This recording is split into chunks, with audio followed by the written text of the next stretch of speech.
Commençons cette vidéo avec une observation. Prenons par exemple la matrice A égale à 1, 3, 2, 2, 8, 5 et on voudrait lui faire une opération élémentaire ligne, à savoir ici la ligne 2 moins 2 fois la ligne 1. On obtient la nouvelle matrice 1, 3, 2, 0, 2, 1, qu'on va appeler la matrice B. Maintenant, on prend la matrice identité 2 par 2 et on lui fait la même opération élémentaire ligne. On obtient la nouvelle matrice 1, 0, moins 2, 1, qu'on va appeler la matrice E. Qu'arrive-t-il si on fait le produit E fois A? On obtient ici le produit suivant, et quand on calcule, on trouve la matrice 1, 3, 2, 0, 2, 1, qui est, comme par miracle, la même matrice B qu'on a trouvée précédemment. Le but de cette vidéo, c'est un peu de comprendre ce qui vient de se passer. Allons-y avec une définition. Une matrice élémentaire est une matrice obtenue de la matrice identité en effectuant une seule opération élémentaire ligne. Étant donné qu'il y a trois types d'opérations élémentaires ligne, on a donc trois types de matrices élémentaires. Donc ici, prenons la matrice identité 2 par 2, par exemple, et on lui fait l'opération élémentaire ligne, la ligne 1 plus 5 fois la ligne 2. Donc on se retrouve avec la matrice suivante, qu'on va noter E indice 1, 2, parenthèse 5. Donc c'est le même genre de notation que pour les opérations élémentaires ligne, mais au lieu d'un L, on prend le E. Deuxième type, on prend la matrice identité, on fait une inversion de ligne. Donc ici, on fait L1, 2, on intervertit la ligne 1 et la ligne 2. On obtient la matrice suivante qu'on note E indice 1, 2. Et finalement, la matrice qu'on obtient en faisant 4 fois la ligne 2. Donc, la matrice suivante qu'on note E indice 2, parenthèse 4. Ce qu'on a vu tantôt dans l'observation, c'est rien d'autre que la proposition suivante.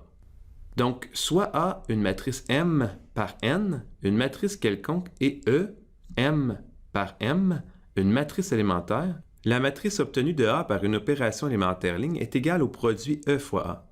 Prenons par exemple une matrice 3 par 5, donc c'est une matrice 3 lignes, 5 colonnes. Si on lui fait l'opération élémentaire ligne L31-3, donc la ligne 3 moins 3 fois la ligne 1, on obtient la nouvelle matrice suivante.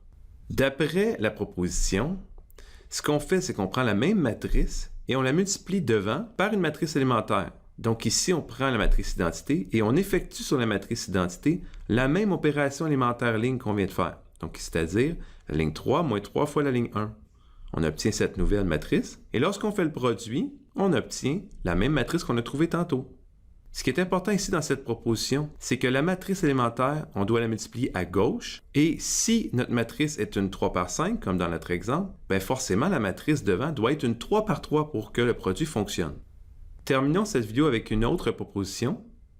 Toute matrice élémentaire est inversible. Ce qu'on va faire, c'est qu'on va regarder chacun des trois types de matrices élémentaires et on va constater que chacune sont inversibles. On commence avec le premier type, E31-3. Ici, on constate que si on fait l'opération élémentaire ligne L31-3, on obtient la matrice identité. D'après ce qu'on a vu précédemment, ça veut donc dire que si on prend la matrice élémentaire E31-3 et qu'on la multiplie par la matrice élémentaire associée à L31-3, bien, on devrait trouver la matrice identité. Mais cette dernière équation veut justement dire que la matrice E31-3 est inversible. Donc, on a en fait que EIJ parenthèse K moins 1, donc l'inverse de cette matrice est égal à EIJ moins K. Donc ici, l'inverse, c'est de même type, mais au lieu de prendre EIJK, on prend EIJ moins K. Allons-y avec la deuxième type, E12. Donc on intervertit la ligne 1 et la ligne 2. Si on fait l'opération élémentaire ligne L12, on trouve encore l'identité. Donc ici, E12, si on multiplie par la matrice élémentaire associée, on trouve encore une fois l'identité. Donc, dans le cas de ce deuxième type, l'inverse est carrément égal à la matrice elle-même. Donc, la matrice est son propre inverse. On termine avec le dernier type, E24, c'est-à-dire on prend la deuxième ligne, on la multiplie par 4. Si on effectue l'opération élémentaire ligne L2 1 quart, on trouve la matrice identité. Et donc, on a l'équation E24, la matrice. Si on multiplie à gauche par la matrice élémentaire associée, on va bien trouver l'identité, et donc la matrice est inversible. Et ici, EIK moins 1 est égal à EI 1 sur K.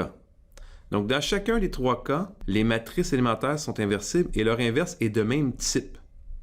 Donc, ce qu'on a vu dans cette vidéo, c'est qu'une matrice élémentaire, en réalité, c'est rien d'autre que la matrice identité à laquelle on ne fait qu'une seule opération élémentaire ligne. On a également vu que si on prend une matrice A et qu'on lui fait une opération élémentaire ligne pour obtenir la matrice B, alors en trouvant la matrice élémentaire associée à l'opération élémentaire ligne, on va avoir l'équation B égale à E fois A.